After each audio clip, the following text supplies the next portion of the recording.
বন্ধু এক আশার আনন্দদান উৎসবে এবার পাশে থাকার অঙ্গীকার অভিনেতাদেবের।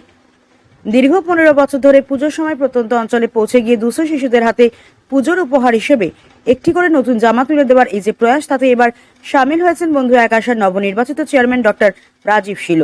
সংগঠনের সাধারণ সম্পাদিকা নুপুর রায় জানান, দুর্গাপুজোর পর কালী পুজোর আগে চা বাগানের শিশুদের হাতেও নতুন জামা তুলে দেওয়া হবে প্রতিবারের মতো। লাইক, শেয়ার, ফলো করুন ফেসবুকে rgm.news। রয় বন্ধু এক আশার সাধারণ সম্পাদিকা এবং আমার সাথে যিনি আছেন সকলেরই পরিচিত এবং সকলেরই ভালোবাসার মানুষ, বিশিষ্ট চিকিৎসক ডক্টর রাজীব সিং, এবং তার আরো একটি নতুন পরিচয়ে যুক্ত হয়েছে, সেটি হচ্ছে বন্ধু এক আশার উনি নবনির্বাচিত চেয়ারম্যান। আজ আমরা বন্ধু এক আশা নিয়ে কিছু কথা আপনাদের সাথে বলতে বসেছি। দীর্ঘ 15 বছর, 15টা বছর মানুষের পাশে থাকা মোটেও সহজ নয়।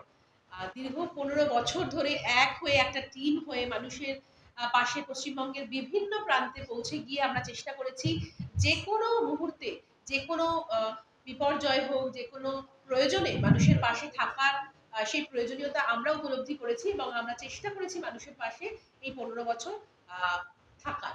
এবং এই 15 বছরের চলার পথে প্রচুর মানুষ আমাদের পাশে থেকেছেন এবং তাদের জন্যই হয়তো আমরা পেরেছি এই দীর্ঘ 15 বছর বন্ধু এক আশাকে নিয়ে মানুষের পাশে থাকার।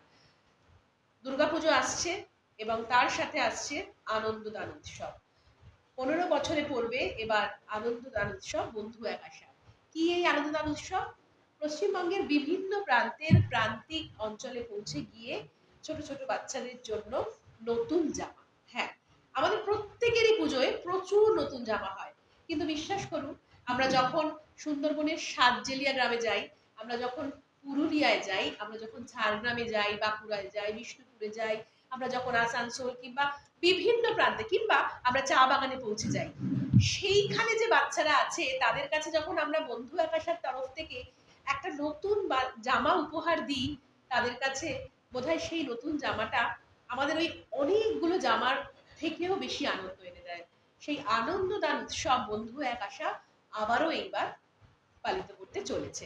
ইতিমধ্যেই আমরা বাঁকুড়া, বিষ্ণুপুর, পুরুলিয়ায় বাচ্চাদের কাছে জামা পৌঁছে দিয়েছি, নতুন জামা, এবং আগামীতে আরো যে নামগুলো বললাম, অর্থাৎ সুন্দরবন থেকে একদম উত্তরবঙ্গের চা বাগানের থাকা শিশুদের কাছে নতুন জামা নিয়ে বন্ধু এক আশা আবারও পৌঁছে যাবে এই আনন্দদান উৎসবের মধ্যে দিয়ে। আর এবারে 15,000 বাচ্চাকে আমরা দেব নতুন জামা। বাকিটা আমাদের চেয়ারম্যান বলবেন। না, আমি নমস্কার। আমি প্রথমেই বলি একটা কথা। আজকে সত্যি কথা বলতে আমাদের ভারতবর্ষে এবং পশ্চিমবঙ্গের এবং আমার নিজের তো বটেই একটা দুঃখের দিন। আজকে আমাকে যিনি এত হেল্প করেছেন যখন আমি প্রথম ডাক্তারি পাশ করি, সেই ডক্টর ভেসপেস, is an Olympian and hockey player, India খেলেছেন, সারা পৃথিবীতে খেলেছেন। তার ছেলে লিয়ান্ডার পেজ, আজকে সেই ডক্টর ভেসপেস, আজকে তার ক্রিমেশন হলো। আমি সেই মাসিতে গেছিলাম। ওনার আত্মার প্রতি আমি শ্রদ্ধা জানাই আমাদের বন্ধু এক আশার পক্ষ থেকে। এখন আমি প্রথমেই বলবো যে আমাকে বলা হলো যে অর্গানাইজেশনের চেয়ারম্যান হতে। আমি জীবনে প্রথম বোধহয় চেয়ারম্যান হলাম, আমি ঠিক জানি না, আরো অনেকে বলেছে। এখানে কেন বলেছে, কি বলেছে আমি জানি না। আমার অত ক্ষমতা নেই যে চেয়ারম্যান হয়ে সঙ্গে সঙ্গে আমি একটা বন্ধু এক আশাকে প্রচুর হেল্প করতে পারবো। তবে হ্যাঁ, আমাকে যখন এটা নিয়ে মিস্টার প্রীতম সরকার, নূপুর, এরা যখন আমাকে বললো যে আমরা এই করি, আমি ওই করি, আমাদের এই অর্গানাইজেশন এই হচ্ছে, এবং তারপরে দেখলাম বেশ কিছুদিন ওরা সত্যি সত্যি এত কিছু কাজ করছে যে যদি আমি এর মধ্যে একটু মাথা গলাতে পারি, হয়তো ওদের ভালো লেগেছে যে আমি মাথা গলিয়েছি বলে। এবং শুধু তাই না, এত ভালো ভালো প্রোগ্রাম ওরা গত 15 বছরে করেছে, আমি তাদের পার্ট নিতে পারিনি, কিন্তু আমার খুব ইচ্ছে আছে এইবার থেকে আমি সমস্ত যত প্ল্যান আছে, প্রোগ্রাম আছে, সমস্ত কিছুতে আমি ওদের সাথে, ওদের পাশে আছি এবং থাকব। ইতিমধ্যে আমি বলে রাখি, গত কিছুদিন আগে আমাদের short Bengal short film festival হয়েছিল, সেখানেও আমি প্রীতম আমরা সবাই আমাদের এই অর্গানাইজেশনই করা করেছিল এবং খুব সাকসেসফুল হয়েছিল। সেখানে ইয়াং ডিরেক্টরদেরকে নিয়ে যে তাদের সিনেমা দেখানো হয়েছে, তাদের প্রথম তিনজন যারা ছিল তাদেরকে যাদের ছবি সুযোগ প্রাইজ করে দিয়েছিলাম পেয়েছে, আমরা এসআরএফটি এর মতো ভেন্যুতে তাদের ছবি দেখানো এবং ছবি দেখানো হয়েছে এবং তারা যে প্রাইজ মানে পেয়েছে পরের ছবির জন্য, এটা আমরা করতে পেরেছি। তাছাড়া আমাদের এখানে একটা international art film art festival হয়েছে, তাতে মোর দ্যান 100 পিপল জয়েন, তাই না? আমাদের প্রত্যেক বছরই আর্ট ফেস্টিভ্যালটা হয় এবং এটা ইন্টারন্যাশনাল আর্ট ফেস্টিভ্যাল। আমরা দীর্ঘদিন ইন্ডিয়ান মিউজিয়ামে করেছি এবং লাস্টবার আমরা সুযোগ পেয়েছি ভিক্টোরিয়ার মতো জায়গায় এই প্রদর্শনীকে 4 দিন ধরে করা। তারপরে different types of health camp, সেগুলো তো আছেই। তারপর blood donation, very very important. সেখানে আর একটা যেটা আমার সব থেকে ভালো লেগেছিল ওরা যখন বললো আমাকে, সেটা হচ্ছে স্যানিটারি ভেন্ডিং মেশিন নানান জায়গায় ওরা দান করেছে, ওরা দিয়েছে এবং এটা আমাদের আরো প্ল্যানে আছে। এটা যে ওদের মাথায় এসছে, আমি আমি সত্যি আমি খুব গর্বিত এদের জন্য। তাছাড়া আমাদের গাছ ট্রি প্লান্টেশন প্রচুর সারা পশ্চিমবঙ্গে প্রচুর জায়গাতে এখনো পর্যন্ত চলছে। ডিফারেন্ট জায়গাতে ট্রি প্লান্টেশন, শুধু গাছ রোপণ করা হচ্ছে, বৃক্ষরোপণ। এটা শুধু উৎসবের মধ্যে পড়ে না, এটা ডেলি, আমাদের এটা ডেলি এটা চলছে। যেটা আমরা এখন করতে যাচ্ছি এই পুজোর সময়, এটা কিন্তু শুধু জামা দিচ্ছি সেটা নয়, 15,000, 1,000, 2,000, 5,000 নয়, 15,000 বাচ্চাকে আমরা যে নতুন জামা কাপড় দিতে পারবো, এইটা ওদের যে ওদের মাথা থেকে এসছে, আমার মাথায় আসেনি। এই যে ওরা করতে পেরেছে বা পারছে, আমার মনে হয় যে আমি যদি তার একটা পার্ট হতে পারি আমার খুব ভালো লাগবে এবং আমি ওদের সাকসেস আমি ডেফিনেটলি আমি আশা করি। শুধু তাই না, আমরা একটা রিসেন্টলি একটা প্রোগ্রাম করছি ঈশ্বরচন্দ্র বিদ্যাসাগর জন্মদিনেতে। ওনার 27 সেপ্টেম্বর ওনার জন্মদিন, কিন্তু 27 সেপ্টেম্বরটা একটা প্রবলেম হয়েছে এবছরে, ওটা পুজোর মধ্যে পড়েছে, যে জন্য 26 সেপ্টেম্বর 26 সেপ্টেম্বর আমরা পুজোর মধ্যে পড়েছে। মানে প্রত্যেক বছরই আমরা বিদ্যাসাগর যে স্কুলে পড়েছিলেন সেইখানে আমরা এইবারে সেপ্টেম্বরের ফার্স্ট উইক বা সেকেন্ড উইকের মধ্যে একটা এভাবে প্রোগ্রাম করব, যেখানে নিয়ার অ্যাবাউট 500, মানে ওই স্কুলে আমরা অ্যাকচুয়ালি 3 থেকে 10 বছরের বাচ্চাদের জামা যেখানে ঈশ্বরচন্দ্র বিদ্যাসাগর পড়িয়েছে সেই স্কুলেতে, সেই বীরসিংহ গ্রামেতে, সেখানে আমরা ওখানে একটা প্রোগ্রাম করছি। এবং শুধু তাই না, আমি রিকোয়েস্ট করেছি, এখন দেখা যাক ওখানকার যিনি লোকাল এমপি আছেন ওনাকে রিকোয়েস্ট করেছি আসার জন্য, প্লাস আরও যারা আছেন তারা অনেক শ্রদ্ধেয় মানুষ, তাদেরকে আমরা রিকোয়েস্ট করেছি যদি আমরা করতে পারি। আমার তো মনে হয় যে আমরা ঈশ্বরচন্দ্র বিদ্যাসাগরের মতো একটু আমরা চেষ্টা করবো বই খাতাও দিতে, হ্যাঁ, যে ওইটাকে যদি আমরা সাকসেস করতে পারি, আমার মনে হয় যে আমরা কিছু একটা করলাম, বাচ্চাদের জন্য কিছু একটা করলাম।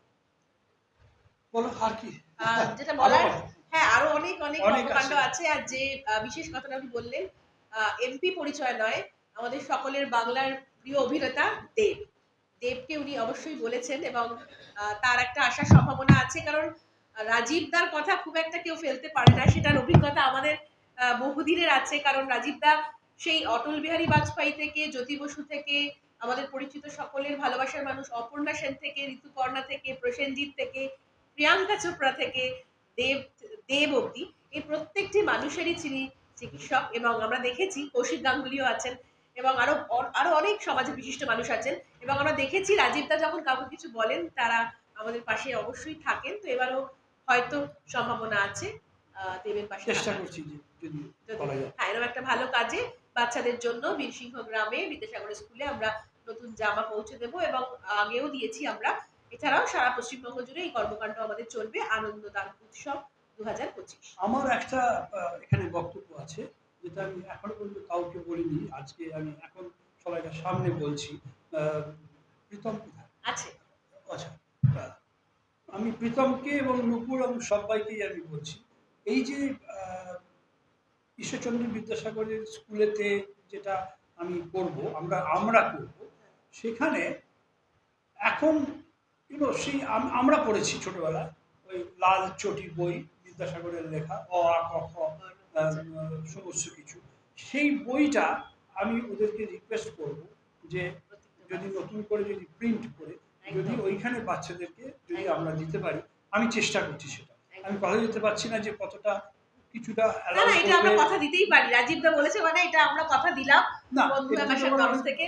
পারমিশন না না, কিছু পারমিশন লাগে না। আমি এটা নতুন একটা কিছু করার আমার খুব ইচ্ছে, যে কারণ আজকালকার দিনে আমার মনে হয় না যে আপনারা ওই বই ঈশ্বরচন্দ্র বিদ্যাসাগরের এই লাল চটি বই পড়েছেন, তাই না? কি তুমি পড়েছো? না না, সত্যি না, সেটা বন্ধ হয়ে গেছে প্র্যাকটিক্যালি, কিন্তু ওইটা পড়েই তো আমরা মানুষ হয়েছি। তবে আমি রাজীব দাকে এটা বলি, রাজীব দাও যেহেতু সবার সামনে বললেন, এই বর্ণ পরিচয় কিন্তু আমরা 26শে সেপ্টেম্বর বহু বাচ্চার হাতে তুলে দিই। এখানে আমাদের অনেকেই আছে ক্যামেরার ব্যাকে, যারা জানে রাস্তায় যে বাচ্চারা থাকে তাদের হাতে আমরা দীর্ঘদিন 26শে সেপ্টেম্বর বন্ধু আকাশের তরফ থেকে বর্ণ পরিচয় তুলে দিয়েছি। এবং এরপরেও কারণ ওই বইটার সাথে হয়তো অনেকেই অপরিচিত, এবং যারা পরিচিত ছিল তারাও হয়তো আর সেই বইটা বাড়িতে নেই। তো এটা একটা আমাদের বাংলার ইমোশন। আজকালকার যারা বাচ্চারা বড় হচ্ছে বা তাদেরকেও জানি ইংরেজি স্কুলে পড়ছে, সব ঠিক আছে, কিন্তু বাড়িতে তো বাংলায় কথা বলছে তারা। এই বাংলা এই বর্ণ পরিচয় যদি আমরা প্রত্যেক বাড়িতে বাড়িতে বাঙালির বাড়িতে বাড়িতে যদি ঢুকিয়ে দিতে পারি, এটা আমার মনে হয় যে একটা আমাদের সাকসেসফুল। অবশ্যই এটাই আমাদের বলার, যে কি প্রীতম পারবো কিনা জিজ্ঞেস করেছে। হ্যাঁ, মানে মোটামুটি পরপর যে শিডিউলটা আছে, আমরা বাঁকুড়া, বিষ্ণুপুর, পুরুলিয়া এগুলো অলরেডি বাচ্চাদের জামা দিয়ে দিয়েছি। এরপর আমাদের আগামীতে হুগলি আছে, আসানসোল আছে, সুন্দরবন আছে, আমাদের হুগলি ত্রিবেণীতেই আমরা যাই। তাছাড়া আমাদের চা বাগান, আমরা চা বাগানটার চেষ্টা করি যে দুর্গাপুজোর টাইমটা পুরো এই দিকটা থাকতে, এবং চা বাগানটা আমরা কালী পুজোর আগে যাই, কারণ কালী পুজো আমাদের খুব বড় একটা ফেস্টিভ্যাল। তো নর্থ বেঙ্গলটা আমরা কালী পুজোর আগে বাচ্চাদের পৌঁছে দিই। ঝাড়গ্রাম আছে, এছাড়া নদিয়া আছে, আরো মানে মোটামুটি সব, মেদিনীপুর আছে, সব রকম ডিস্ট্রিক্টেই আমরা পৌঁছে যাই এবং চেষ্টা করি। 15,000 বাচ্চা, বুঝতেই পারছেন অনেক, সংখ্যাটা অনেক বেশি। তবে আমরা যেটা স্পেসিফিক্যালি চেষ্টা করি যে বাচ্চাগুলোর কাছে আমরা যাই তাদের কাছেই কন্টিনিউ প্রত্যেক বছর যাওয়ার, তাহলে সেই বাচ্চাটার সাথে বন্ধু আকাশের একটা আলাদা বন্ডিং তৈরি হয়, এবং সেও কোথাও গিয়ে একটা অপেক্ষা করে যে দুর্গাপুজো আসছে মানে বন্ধু আকাশে আসবে তার কাছে একটা জামা নিয়ে।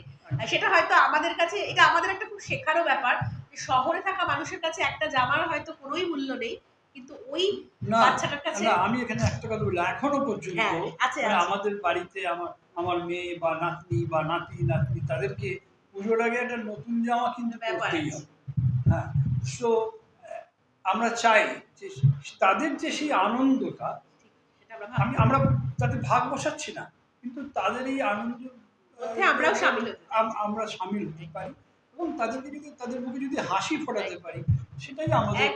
এবং আমরা মনে রাখি যে মহামারী এসেছিল, সেই মহামারী 2019 সালেও যে বাচ্চাটি বন্ধু আকাশের তরফ থেকে জামা পেয়েছিল, 2020-তে হাজারো সমস্যাকে কিন্তু আমরা উপেক্ষা করে সেই বাচ্চাটার হাতে কিন্তু নতুন জামা পৌঁছে দিয়েছিলাম। সেটা সুন্দরবনের সাতজেলিয়া, অর্থাৎ একদম বাংলাদেশ বর্ডারের লাস্ট গ্রাম হোক, কিংবা নর্থ বেঙ্গল হোক, কিংবা পুরুলিয়া হোক, বাঁকুড়া, বিষ্ণুপুর, বিকনা হোক, কি টেরাকোটার গ্রাম হোক, সব বাচ্চাই কিন্তু আদিবাসী স্কুলে সেখানে এবারে তুলে দেওয়া আমরা দিয়ে এলাম। তুরতুরি গ্রামে গেলাম, আমরা মালতী প্রাইমারি বিদ্যালয়ে গেলাম, এবং বাগমুন্ডিতে আমরা দীর্ঘদিন পুরুলিয়ায় যাচ্ছি। এবং ওই একটাই কথা, যে বাচ্চাগুলো প্রত্যেক বছর দুর্গাপুজোর আগে যাতে অপেক্ষা করে যে বন্ধু আকাশ তাদের কাছে আসবে, আর আমরাও আমাদের পুজো শুরু হয়ে গেছে এই আনন্দদান উৎসবের মধ্যে দিয়ে।